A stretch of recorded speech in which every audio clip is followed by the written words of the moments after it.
What a lovely day. You know, in Tibet, harsh conditions, a lot of wind, a lot of dust, and not very many amenities, as they say. As far as, what do they call these, Airbnb? If you see any for Tibet, don't go. Not likely. Anyway, the old days. And meditation seemed like a reasonable way if you didn't have to be out, like in the nomads, feeding the yaks and taking care, like gathering salt and different things. That meditation was actually a reasonable way to live life. However, in the West, we have plenty of distractions, don't we?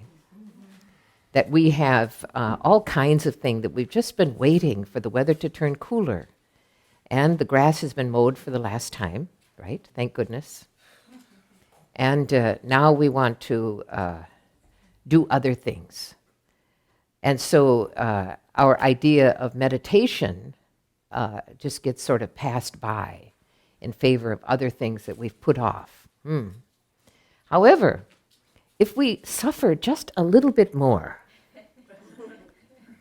if we really consider what lies beyond those doors and glass walls, and the harshness and the difficulty, and that it isn't going to get better for a long, long time until the flowers come in the spring, that we also might think that meditation is a good alternative to winter weather, like that. So weather has turned cool, and we have a large number of people, so I'm talking to the choir, aren't we? Last night we had, I felt, a really useful discussion about enlightenment, and I hope that you went away from it thoroughly confused, that you had no idea what part you played in this cacophony of different attitudes.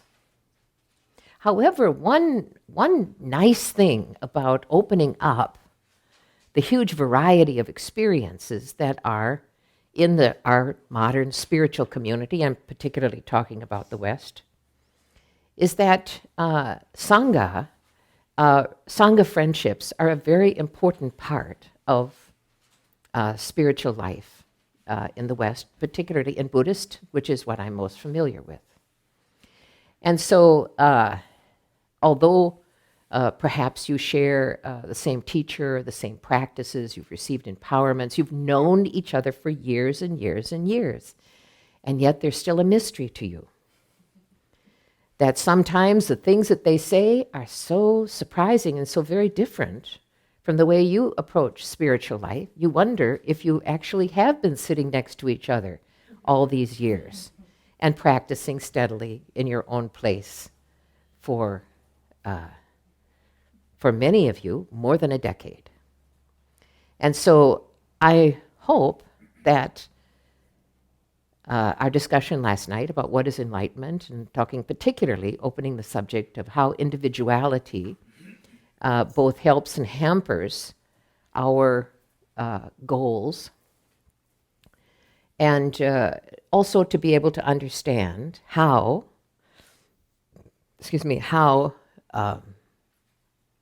different our spiritual progress is than those who are on the path with us. And I have found, particularly in Southeast Asian countries that are Theravadan, Buddhist practitioners primarily, that very often you are judged being a good Buddhist or a bad Buddhist by your attitudes and how you behave. That there is a fairly singular attitude that one is supposed to have if one is a good Buddhist.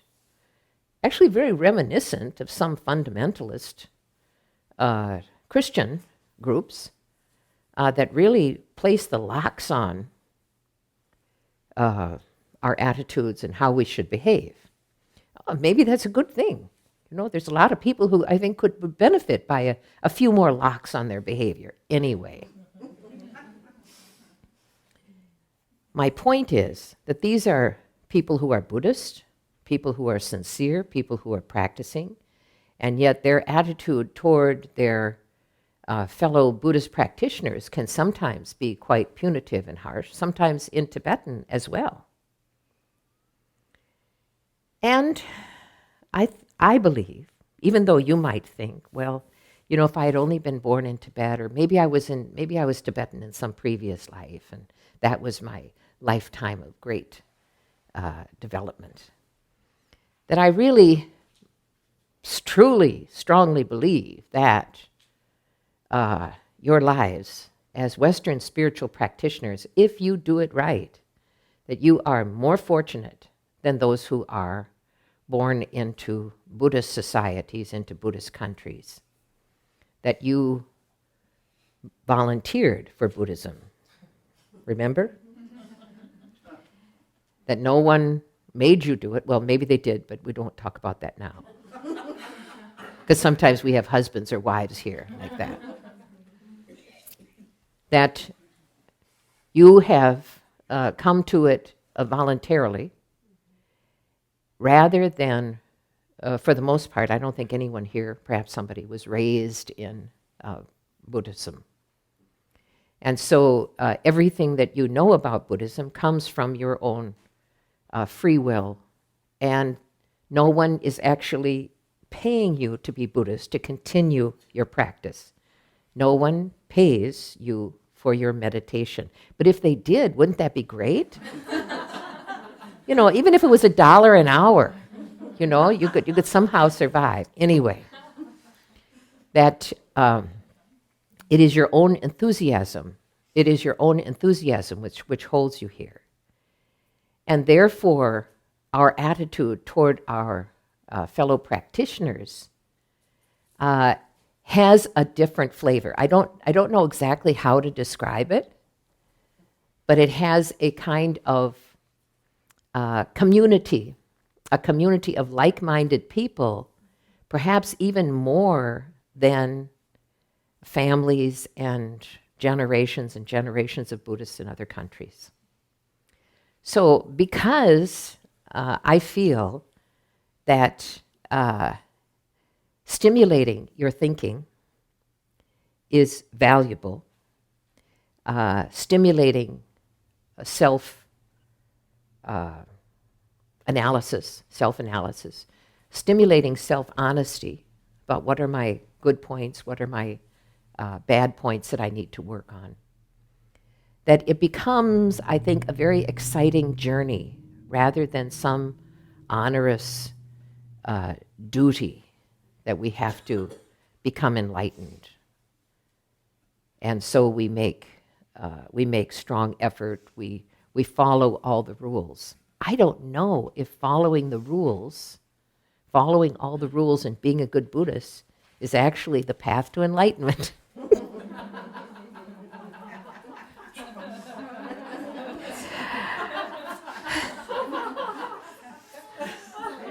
Can we erase that tape, like that portion of it?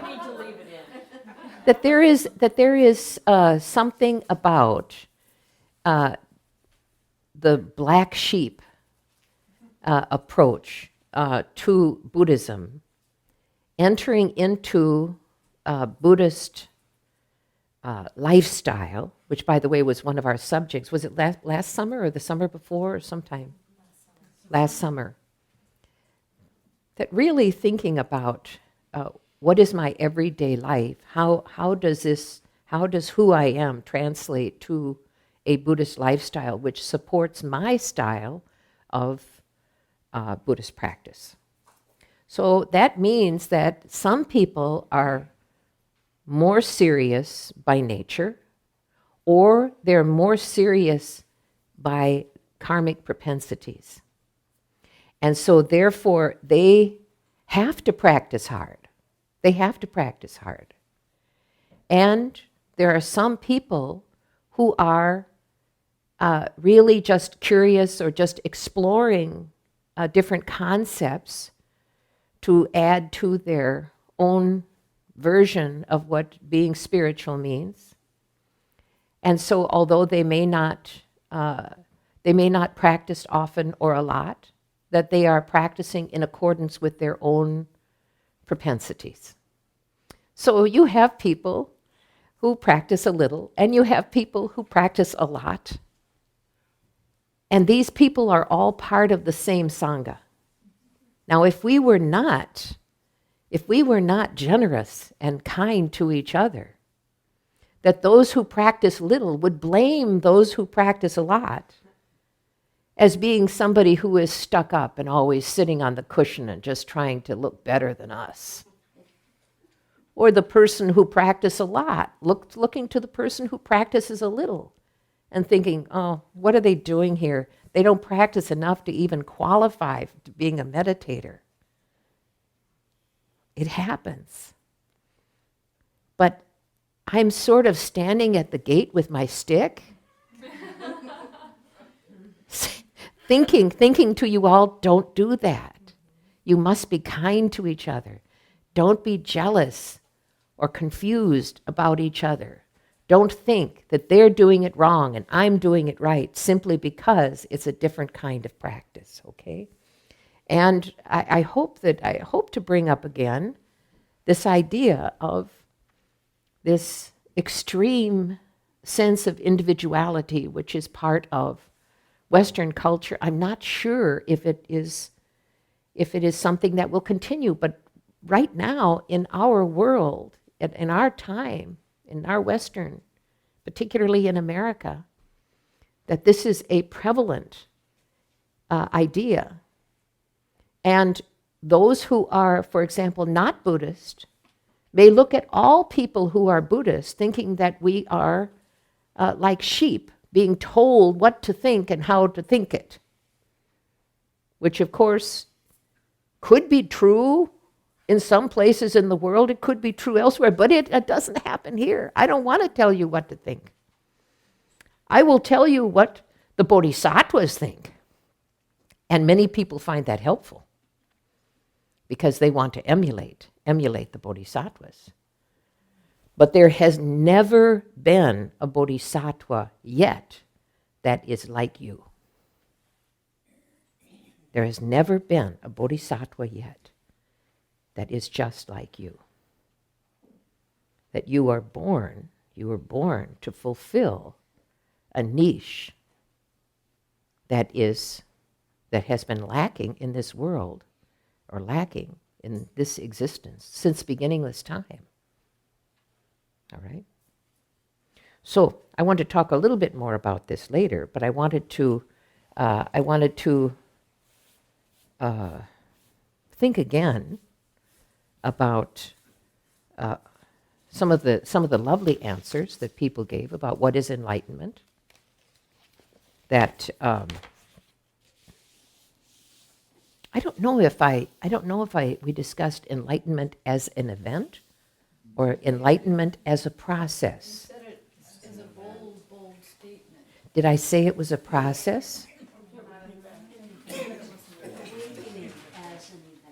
Awakening as an event. Yes. So there are different attitudes.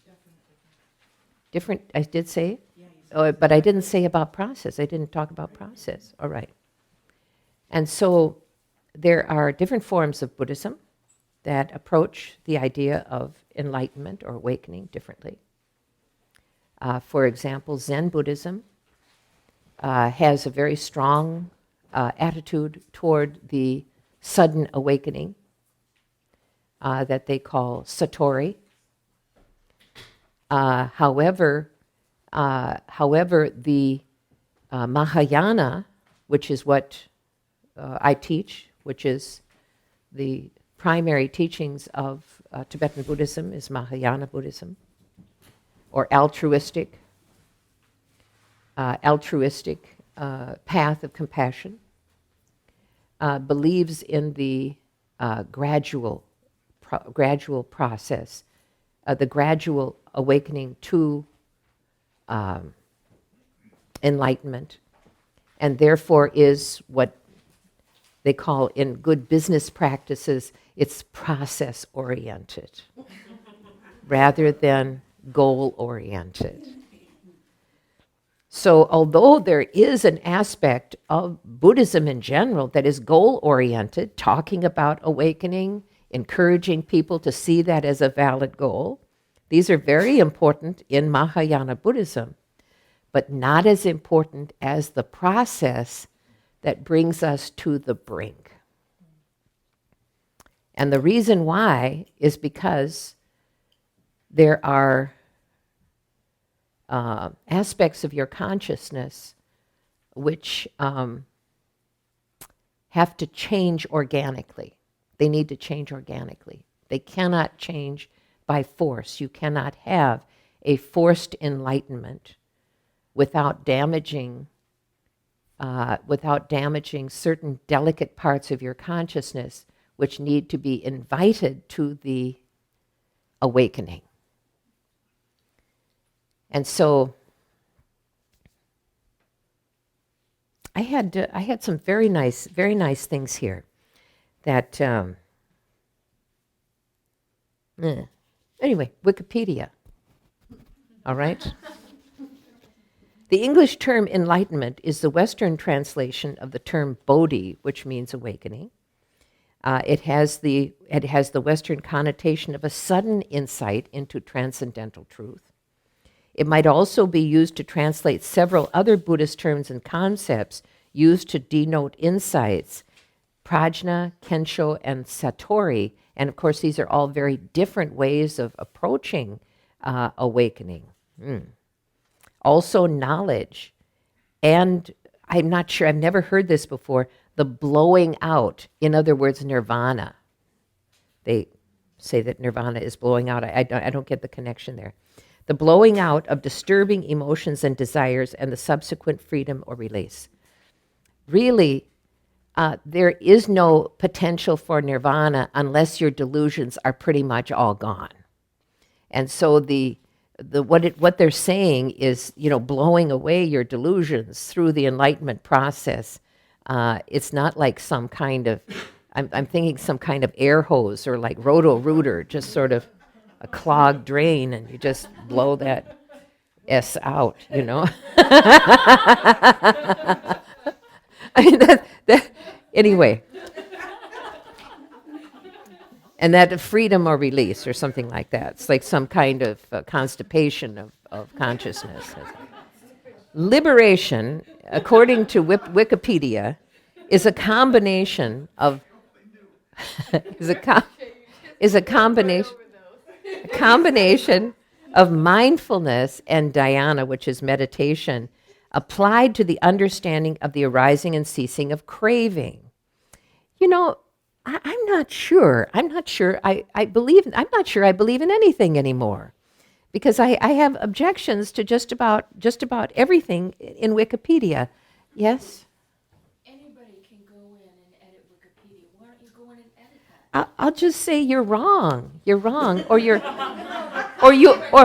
because we're from Wisconsin, I'll say you could be wrong. Or that lovely word perhaps. Really nice things here, but you're And in a way it's true, but in a way it certainly opens up a discussion, because meditation applied to the understanding of arising and ceasing of craving, I would like to know how you are going to do that. That you're going to think about craving, and then you're going to see how craving arises and falls away. I mean, to me, there's like 8 concepts that they're trying to put together, and then they're putting a name of liberation on it anyway. I don't even want to comment. Okay.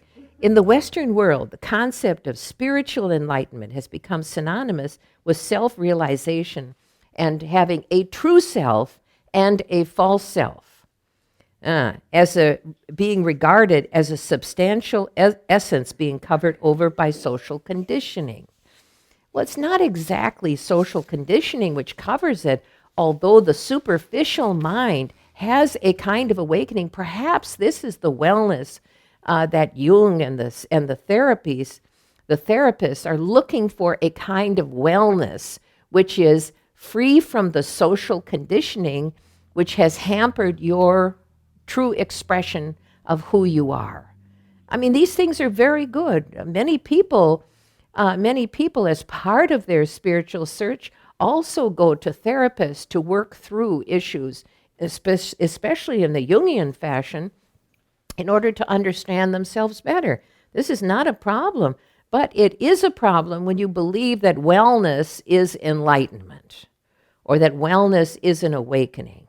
At the end of this extreme form of wellness is a kind of understanding of your understanding of yourself and how you are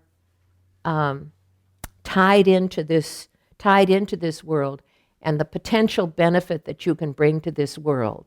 That you become this ultimate better person, someone who is at ease with themselves. Now, this is not a description of an advanced meditator. Advanced meditators are not at ease with themselves. They are very concerned with the state of their being and how they relate to the world. That increases their sense that there is something really basically wrong. And the levels of comfort and the levels of self-satisfaction that come with wellness are not the thing that we are looking for when we're talking about transformation. Transformation or awakening is a very messy process. Does that make sense? No, it doesn't make sense. It should be easy. It should be part of the wellness spectrum. And yet it's not. And so the samsaric wellness, which is the goal of the fine therapist, helps us be okay with ourselves and okay with the world. Whereas the spiritual practitioner becomes increasingly more confused by the dysfunctions of the world that they are expected to gloss over and say, that's just the way it is. And they don't accept it. They do not accept it. And so, where does this happen? Where does this happen? Because people want to feel better. We want to be happy. Why would we do something? Why would we embark on something that we know is going to make us feel really unhappy and uncomfortable?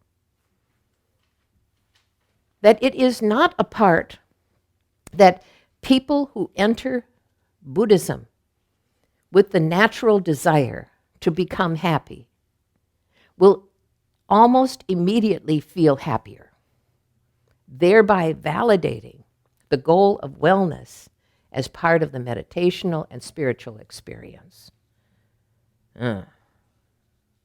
What do you think? I'm not saying anything that's possible to comment on. Let me go on and read, unless you have something to say about this. No.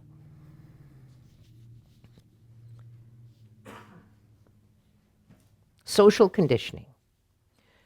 Social conditioning is the crux of the lack of well-being for most people who feel that they have something valuable or important to do in this world. That ideally we play along with social conditioning in order to accomplish our life goals. We don't act strangely.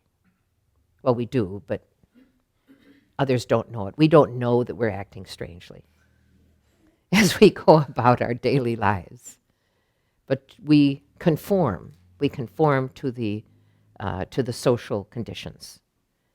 And actually, this is advice from the Buddha, that you don't act out of accordance with the norms of society. And yet, because there are things that we need to learn within the norms of society.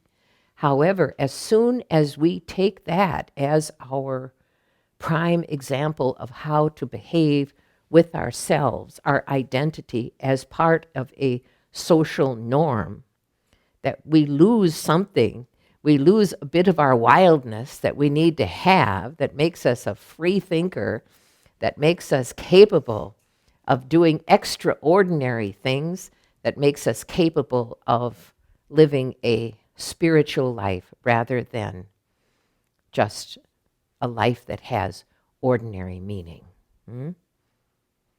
So, the root bud, B-U-D-H, from which Bodhi and Buddha are derived, means to wake up or to recover consciousness. Well, that's interesting. Anyway, some believed in a natural religion and saw religion as an inherent capacity of human beings.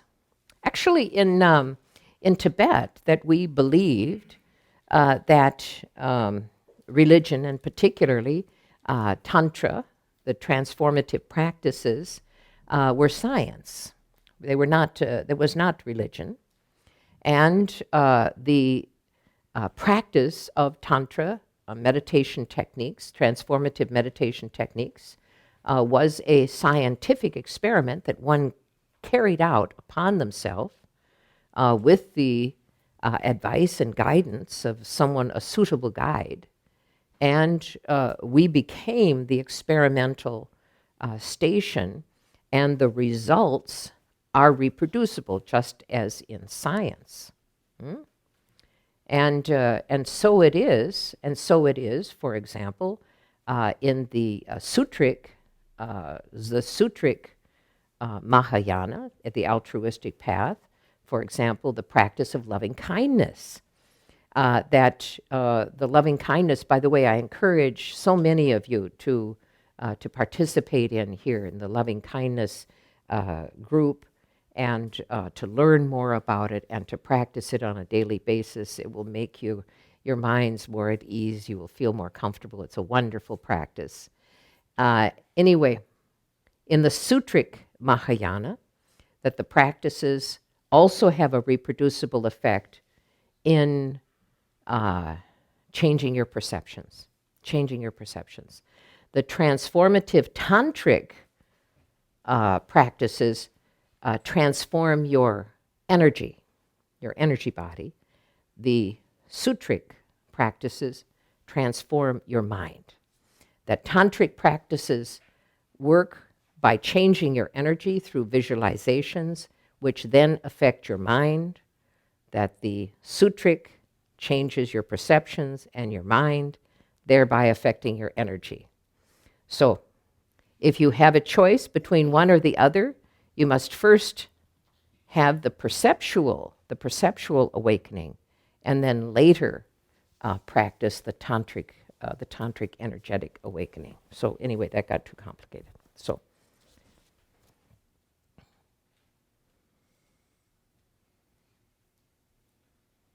enlightenment was a means to capture natural religious truths as distinguished from mere mythology.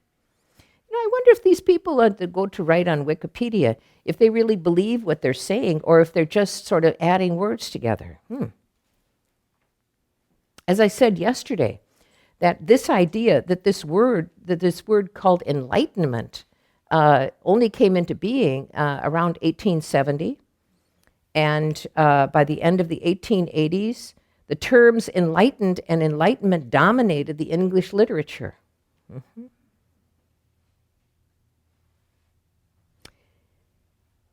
The Four Noble Truths, Mahayana Buddhism, is equal to prajna, insight into the Buddha nature, shunyata, and tathagata. This is equal to the realization of non-duality of absolute and relative. Anyway, what enlightenment is it getting warm in here, or is it me? It's getting warm. It's getting warm. I think we need to... Did you close the window? Whew. Yeah, maybe you'd like to sit over here instead, because it's... No, I was the one. I see. Sorry. No, I didn't want to make it Okay. All right. No, it's okay. But it's very warm in here, and others are warm too. So,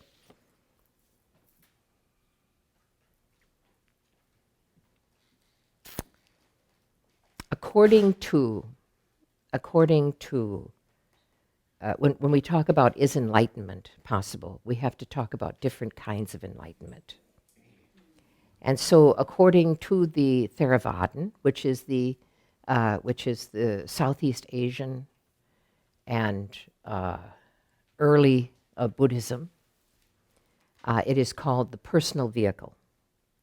That it is the attitude of the Theravadan practitioner that this world is very problematic, and that our participation in this world, this problematic world, is problematic for us.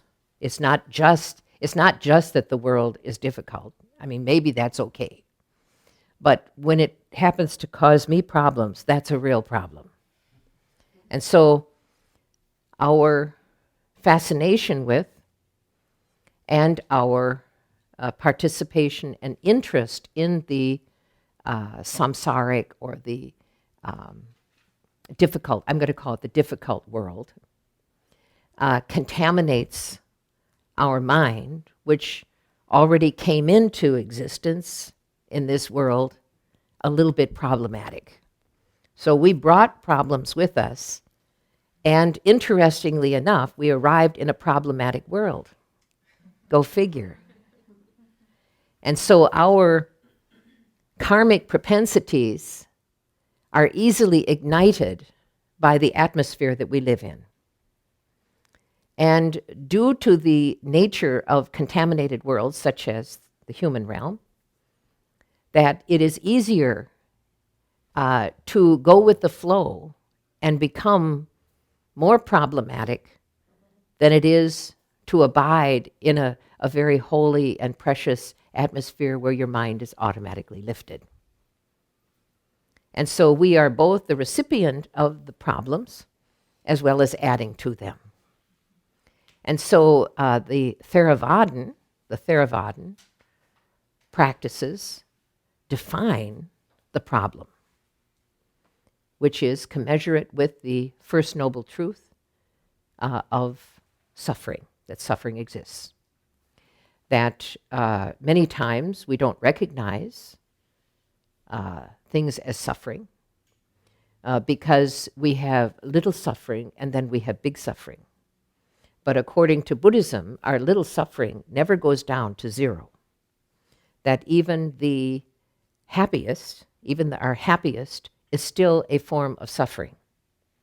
And the reason why is because even though it brings us a great deal of pleasure, and it brings us a feeling of abundance and well-being, that it definitely will end. So this, at the base, it's something that will end. Even at the time of our happiness, we already know that this is going to end. And so let's say it's, like your birthday party, and everybody's excited and giving you presents, and then part of your mind is going, then they're going home, and then I have to clean up. And this is the manifest suffering of happiness. That, of course, we feel that real difficulty, real suffering, illness, mental difficulties, etc., we consider those to be the real suffering, and at all costs, we avoid going there. True? That what we want to do along this spectrum of suffering, we want to only suffer a little bit with our happiness. And we definitely don't want it to increase, that we have pain and suffering continuously. And so given these choices, given this spectrum, that we say that we seek happiness and we avoid suffering without considering the minor suffering being what we would normally call happiness. All right? I'm giving you this in a little bit of a short form. However, if you're interested, you can look up the Buddhist logical progression. It's quite large. Yes, dear. That statement that you just made, seeking happiness, avoiding suffering, that's not specific to the Theravada. It's the issue that they deal with the most. Okay. It's their issue. And therefore, because samsara is problematic, that we should withdraw from external stimuli as much as possible.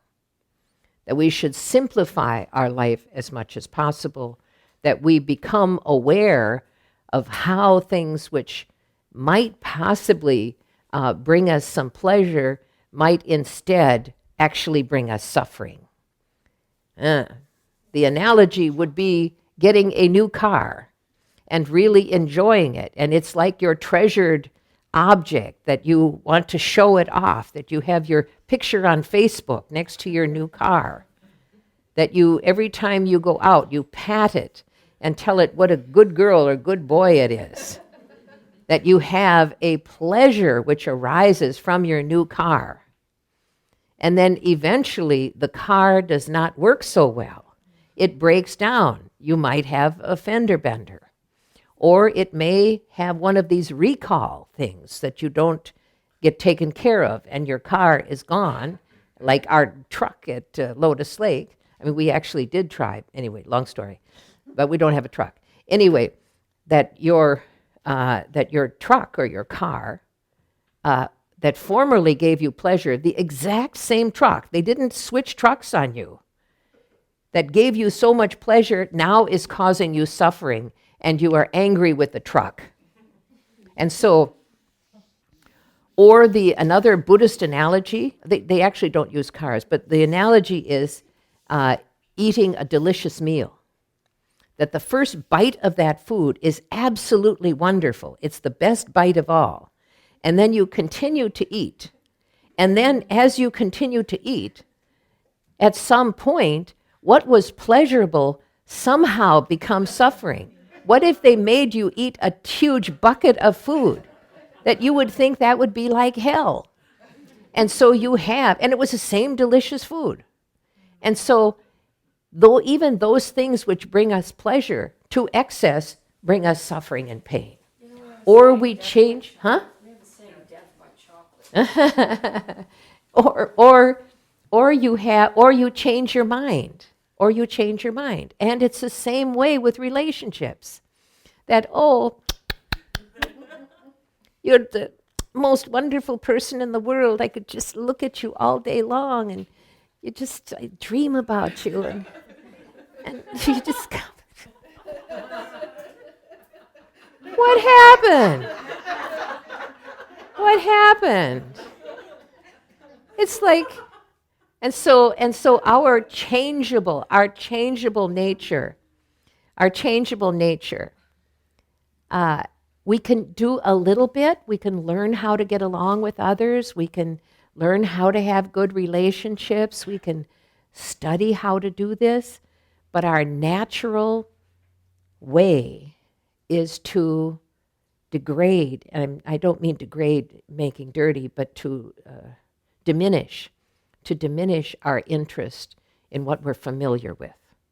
And so we're fickle, okay? We suffer, this is our main thing, we're fickle.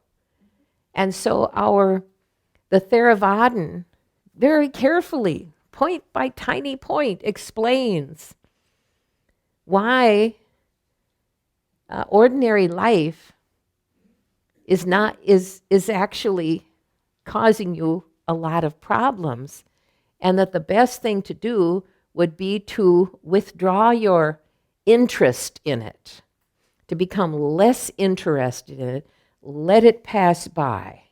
Now, I know probably some of you maybe have studied mindfulness courses, etc. That the mindfulness as it's taught in the West and Theravadan, the actual Theravadan practices are quite different. Mindfulness is more of a behavioral wellness program to help calm the mind. It's changed tremendously since the time of early Buddhism.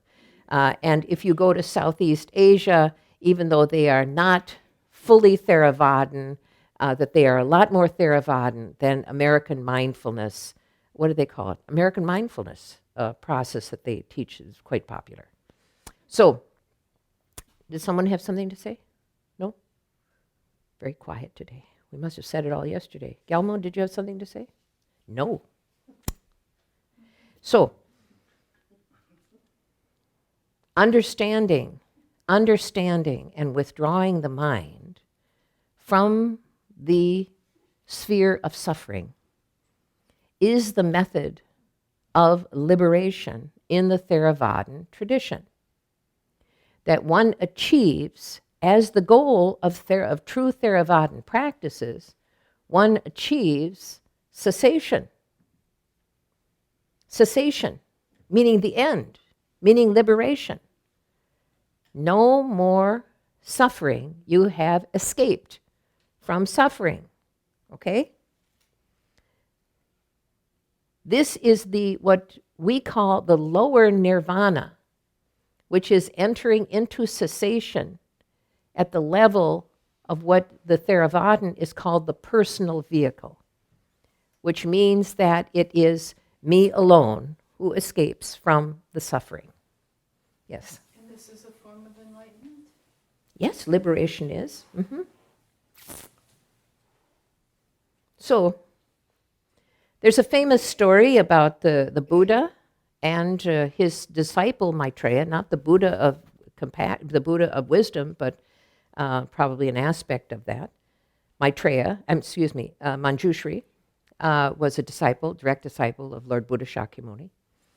And there were, at that time, many arhats who were the epitome of the Theravadan techniques for withdrawing the mind and entering into nirvana.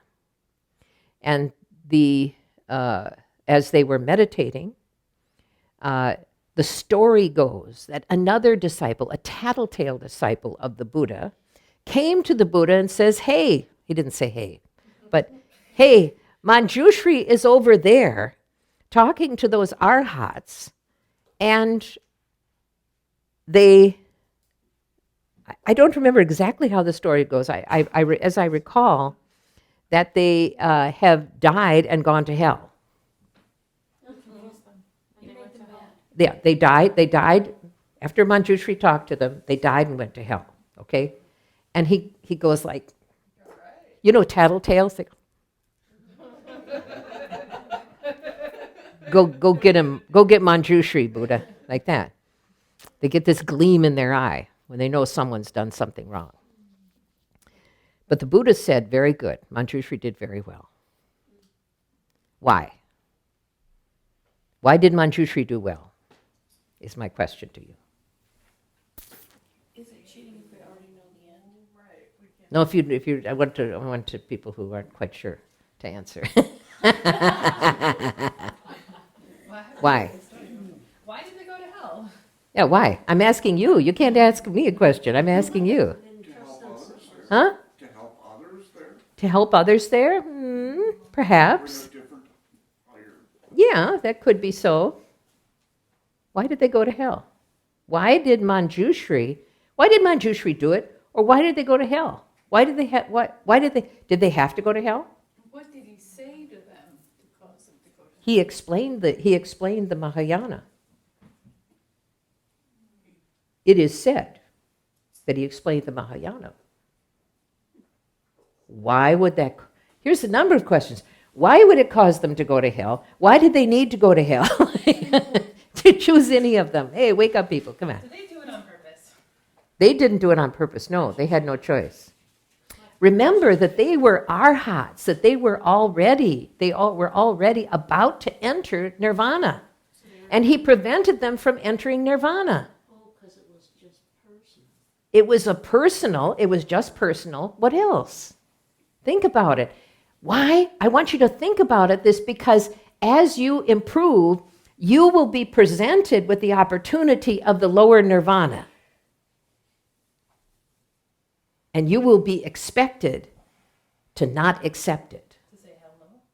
Huh? To say hell no? Hell no, she's a joke. No. You will be expected to reject the lower nirvana. Now, that's not part of the question, but go back. Why? Yes? Is it because they had not developed compassion? They had not developed the compassion. They hadn't even worked on it yet. They've just worked on themselves. They clarified their own mind, but they had not yet developed compassion. Why else? Yes? That wasn't altruistic. It wasn't altruistic.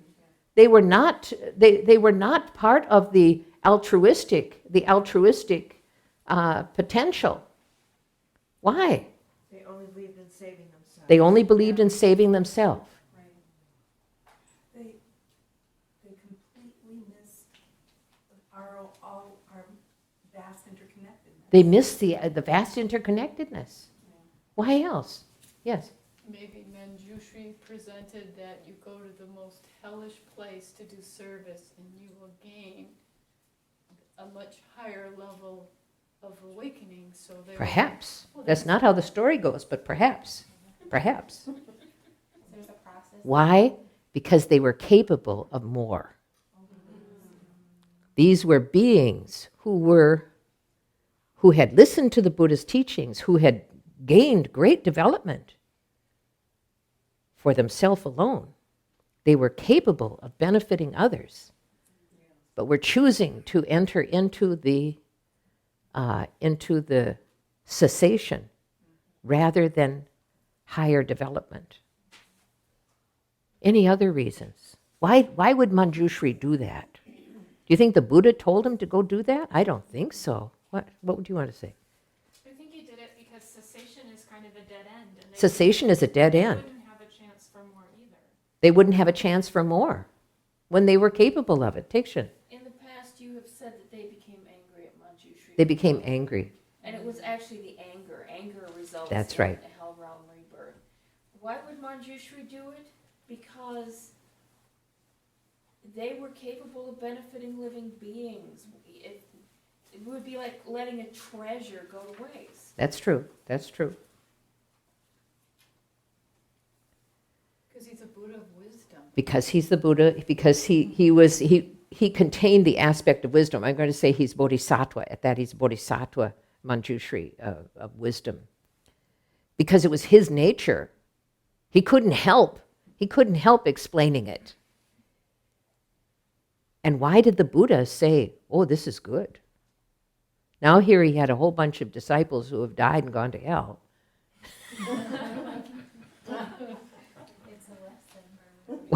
Why wouldn't he have intervened prior to that? Why did it have to get to a place where somebody had to make them angry enough to go to hell? I mean, this is a very meaty situation. Sometimes that's the best way we learn. That's how we learn. Sometimes we learn. Yes? Really learn the great compassion. The great compassion. To learn the great compassion. Not easy to learn that in the hell realm, by the way.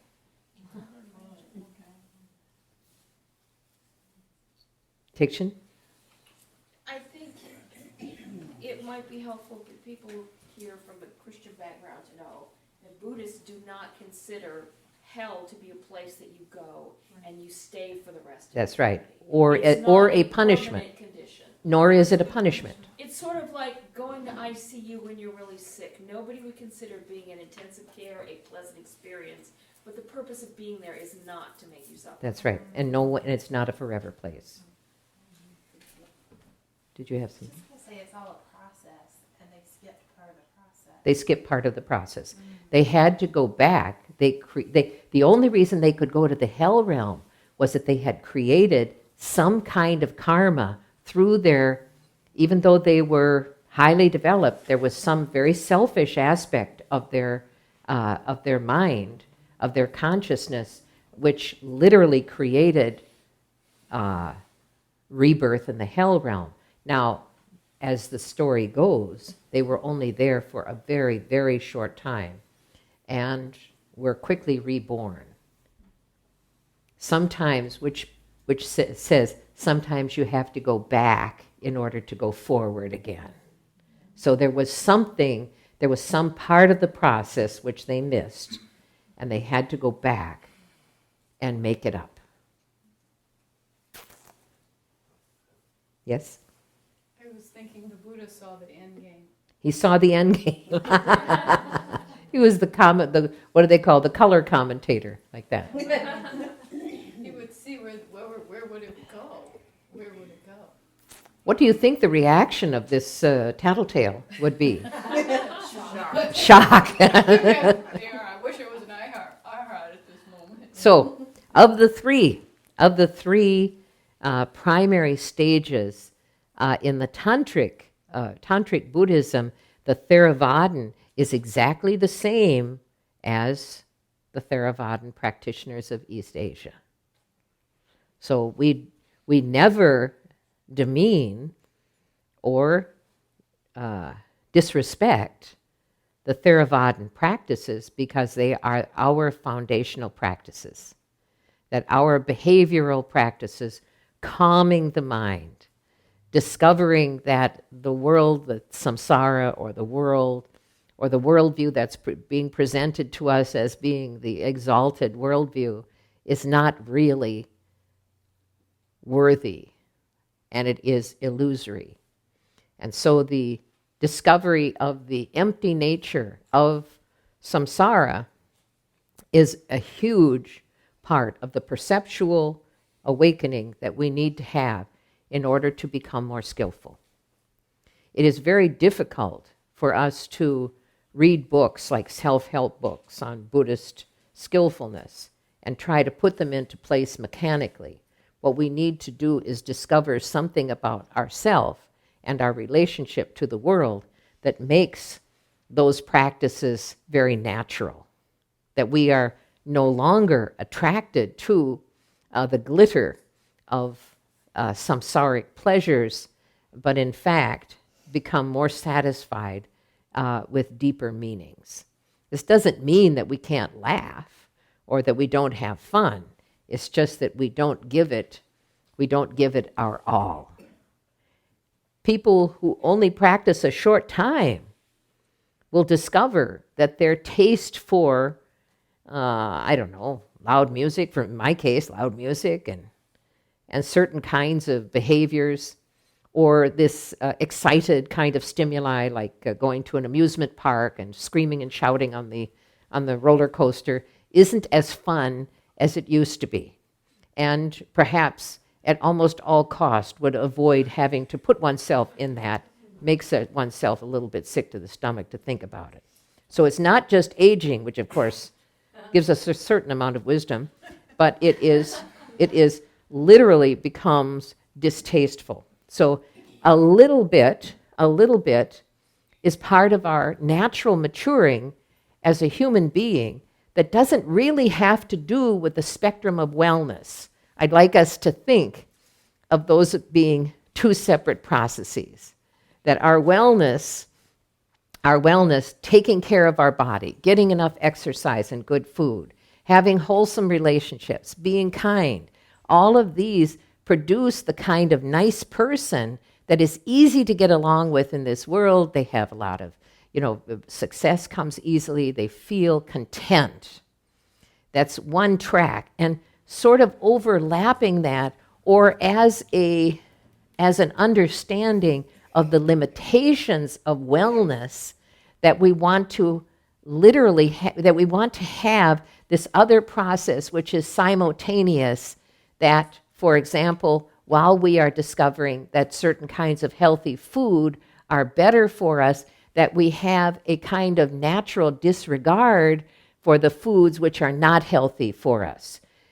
If we don't have that, we want unhealthy foods, we eat healthy foods, we want unhealthy foods, and the whole thing is a struggle with ourself. It becomes part of the suffering. So we can do it that way. That's the hard way. We can get healthy that way. However, having a kind of natural disregard for that which does not serve us, whether that's food or toxic relationships or toxic environments, whatever it is, that we no longer crave it. And this is what they are talking about here, and this is what Theravada talks about, this kind of addictive craving for something that really is not serving your needs.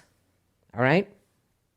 And so the Theravada overlays this wellness. And the Buddha talked about having a happy life, having a wholesome relationships, honoring one's parents, being part of the community, really supporting others, supporting your children and your elderly parents, and all of these social norms. But he's looking at the whole process in a way that leads to reducing craving instead of increasing craving and attachment. And so this is an important part of the path that we are experiencing, and it works even better if we realize that we do have the option to turn off inappropriate cravings in favor of more appropriate choices. Make sense? All right. And so these are the two, this is the Theravada with the wellness and the spiritual development overlaid. So, Mahayana Buddhism, and the goal of this is this magical thing. I don't like to say it that way because I wrote a book about emptiness, and in hundreds of different ways.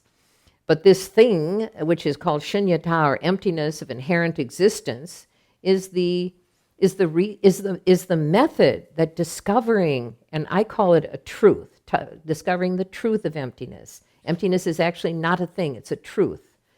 That it is devoid of the thorn of reification, of reality that we attribute to it due to the innate view, which I was talking about last night. And so we are compelled to reify what is not real, and therefore the discovery, the awakening comes through discovering that what we thought it was, it isn't. We thought it was, it isn't. Interestingly, all throughout your life, you have been presented with this opportunity for disappointment on different levels. That we are experts in disappointment. That for example, we have a lovely ice cream place in Marshfield near us that has a bright electric blue ice cream. It hits your eye. Now, I have a general rule: don't eat blue food, But in this case, it's such a pretty color that you want to have a little taste of it, and it tastes just like chemicals, doesn't it? But the kids like it. So they have like a hot pink one too. I guess one for boys and one for girls. But this, what was I going on this? What was I saying? Huh? Emptiness. Emptiness. How did I get to ice cream from emptiness? So what appears to be attractive and real and valuable, upon tasting it and with honesty, that you find out it is not attractive, it's not real, it's not really ice cream, it wasn't what you were looking for, and yet it's what you were attracted to. And so we try to make a lot of different choices to have a kind of halfway wisdom life that we learn by experience. For example, don't eat blue food except blueberries, which are very good. But otherwise, if it's bright blue, don't eat it. That we have, by experience, we've learned what works and what doesn't work. Because we are experts in disappointment, that we have also learned that when we are disappointed, that we eventually learn that we have choices in how we deal with our disappointment. That some people never recover from disappointment. Their whole life, they carry shaming and blaming of someone or something as being the source of their problems without owning one's disappointment and seeing how we deal with it. And therefore, as we become more mature and things disappoint us, that we are able to be bigger about it then, and we are able to deal with the disappointment but children are not very good at this at all. And so it is only with maturity and experience that we are capable of dealing with disappointment effectively. Eventually, we find that those things that we had a lot of disappointment in were probably trying to teach us something. And so maturity is seeing the connection between bad things that happen to us, our reaction of disappointment or anger or something else inappropriate, and then working with our disappointment and our anger and seeing where did I go wrong in my thinking or my consciousness that literally caused this disappointment to arise. And so the mind becomes more calm, more steady. And at the point, let's flash forward some decades perhaps, and presented with the visceral truth that the way the world appears and the way the process of samsara or the world operates is not real. It's not real. That the very thing, there was something from my mind that I added to the world, to my worldview, that brought it into a focus, and I was actually interacting with my own worldview and perhaps not even really touching the world, just a very, very small greenhouse effect of my presence in the world. And that it actually did not have that peace. That peace that I was presenting from my mind was the error. Now, you've probably already read this in the books, but you have not yet achieved the disappointment. Because there is nothing as disappointing as truly understanding that all the hard work that you've done is not the thing. That all of the success that you were working toward was not the thing. That you were dealing with illusion, that it wasn't real. It wasn't real. And so, you know, there's a famous painting. Edward Munch was his name, called The Scream. Huh? Munch, Edwin Munch or something, on a bridge and with this mouth. That's how you should be. You should be really disappointed. You should shout. You should scream. Because you worked so hard. You worked so hard to make it real. You have all along the way brought it into existence. You have reified it to the best of your ability, and still it won't behave. It won't allow you to manipulate it into the reality that it must have in order to gain the satisfaction that you were promised, that samsara promises.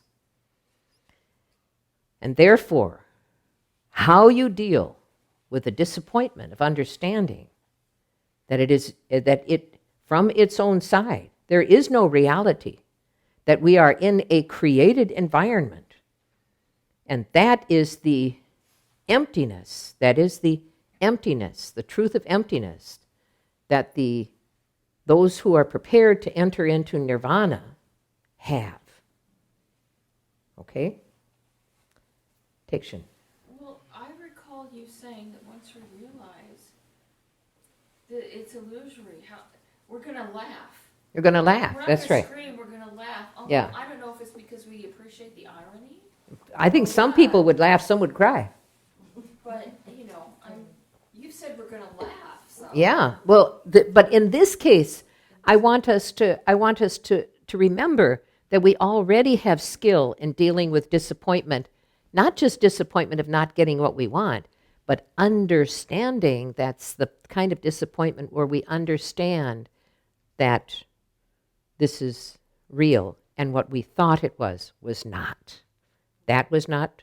And the ultimate disappointment, don't you think it's better to know? Is it better to know? And this is where, what was that movie where they took the red pill or the blue pill? Yeah. Do you want to know? Or do you feel that you would be too disappointed by understanding that phenomena and existence here is not real? It's not real. And how marvelous, because quantum physics is telling you the same thing.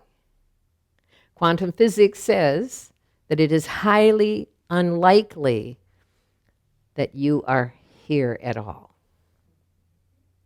The same thing that Buddhism has been saying, and coming from an evolutionary development viewpoint, quantum physics is saying from a scientific viewpoint, looking at life and existence on a microcosmic or a macrocosmic level, which of course are the building blocks of the macrocosmic world is the the microcosmic world is the template for the macrocosmic world. If it doesn't exist on the microcosmic world, the macrocosmic world, such as the one that we see, cannot exist in actuality. And therefore it is probable that it is holographic in nature rather than physiologically, rather than materially. Anyway, Buddhism has already said this. I love quantum. I love quantum understanding. Yes. It is sort of hilarious. I think It is hilarious. someone, Good. maybe I think other people have talked to, because I've had near-death experience where when felt like I was gone from here, I started laughing because I thought all these problems and these silly games, they really don't exist. I mean, like, Yeah. I was like, Very no good. more problems, and it was like very cool. Yeah. Yeah. Very good. Very good. Yeah. As soon as you get a little bit of distance, now let's go back and think that the cultivated withdrawal of the mind from the attractions of the problems and the samsaric processes automatically brings the understanding that that was dreamlike. It was dreamlike, and this is what the scriptures say, that this is what all of the esoteric scriptures as well as the practical scriptures describe. So this lower nirvana or cessation, and this question has come up like 4 times, which is why I'm just going to ask it. All right. What does it look like from the inside? Is it truly like a disappearing because you've cracked that particular code? You're no longer fooled and you just disappear from the interior view. What does that individual look like? So What does that I'd like to tell you about Santa Claus. okay. That as a child, that you were told that Santa Claus existed and that he was going to bring you presents. And so be a good boy or girl, because if you're not, you won't get the goodies under the tree. And if you do, there will be a lot of goodies under the tree. And so you were good, at least for a short period of time, not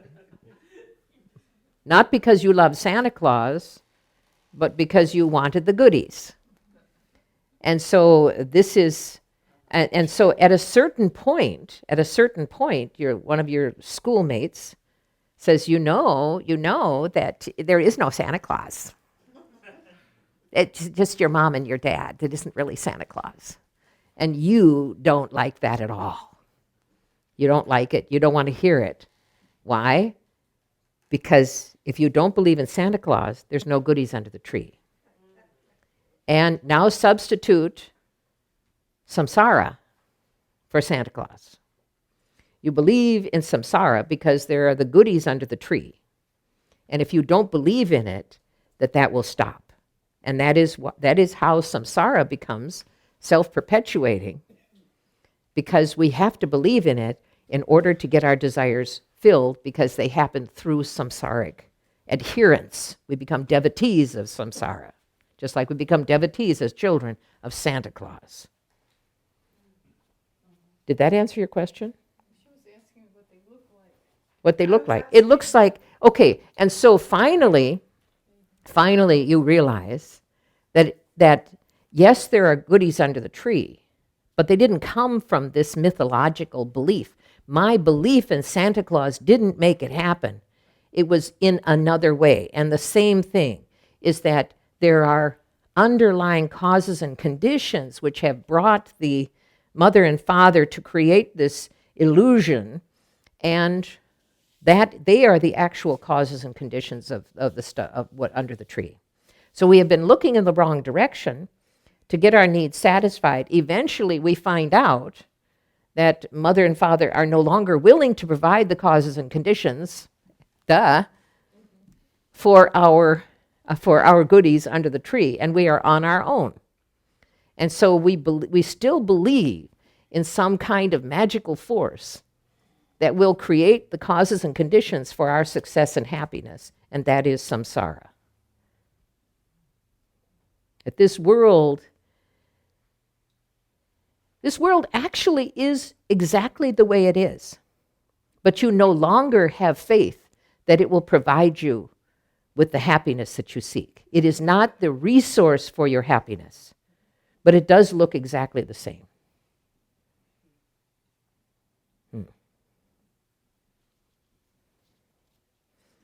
No, that's it. So,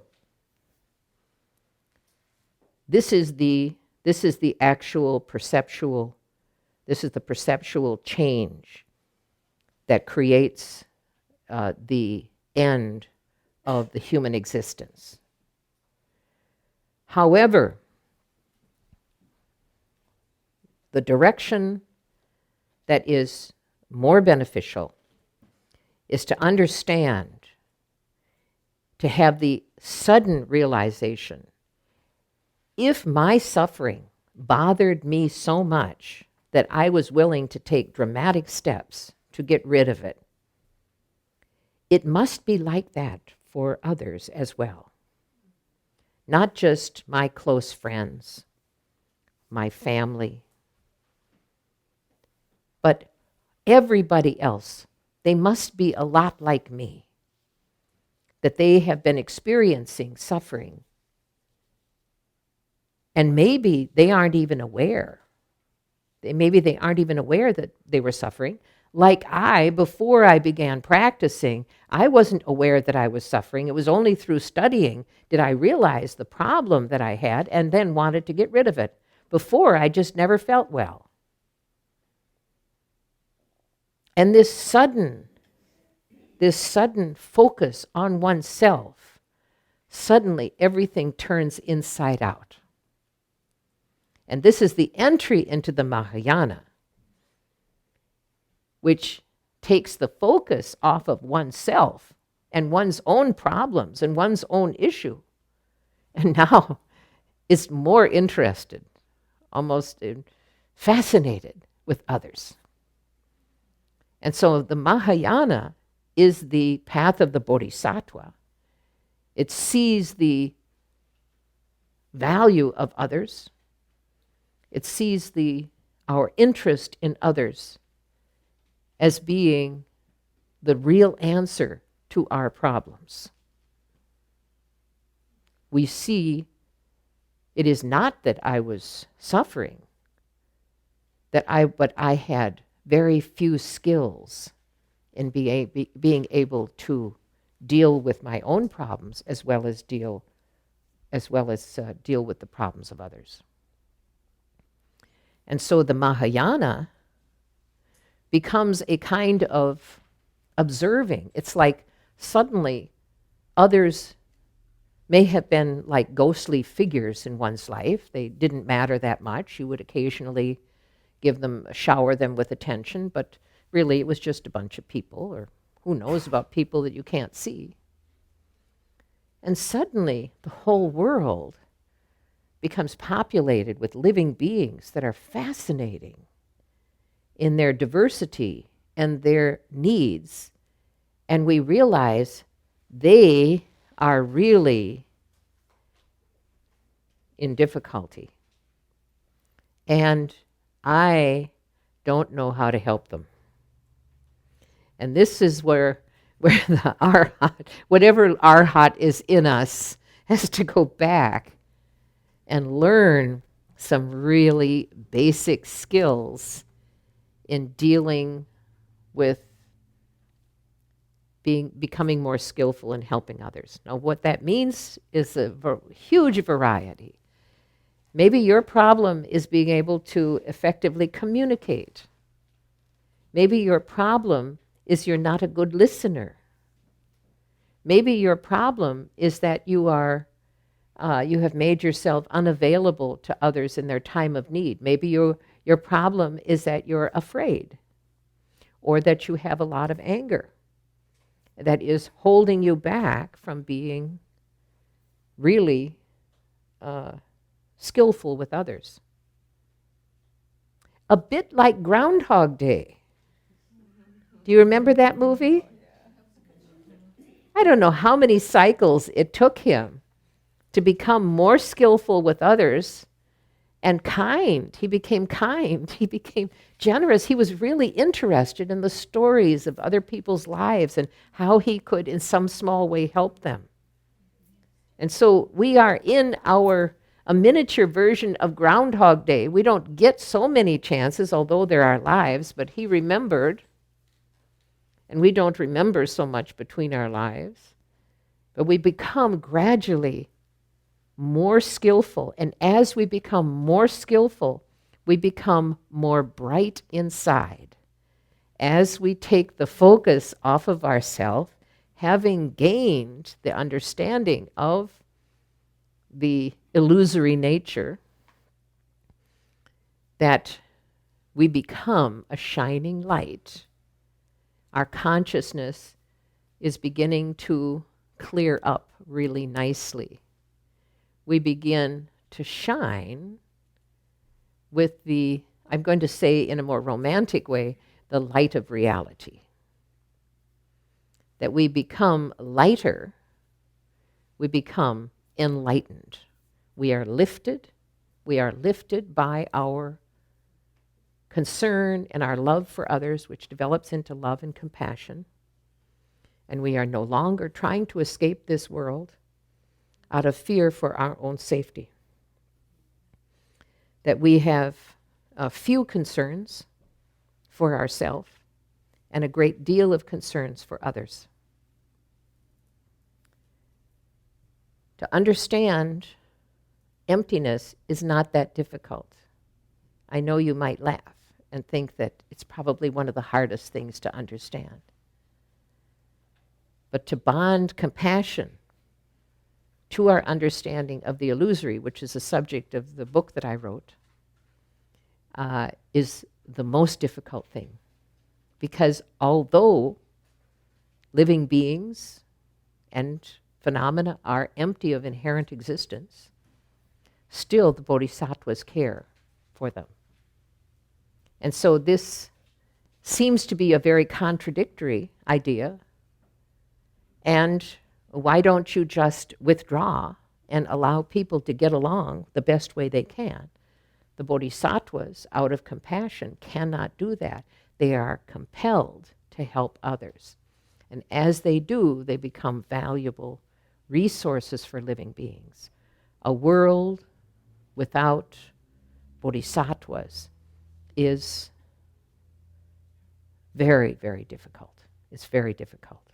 What we want is to live in a world where every other person is already a bodhisattva, is an enlightened bodhisattva.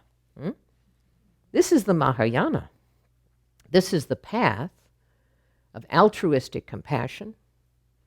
It is the path of higher development, because to become a bodhisattva is only the first step. It is the beginning of another process, which is the bodhisattva path of purification that leads to Buddhahood. And with that, any questions, hold it, and let's take a break.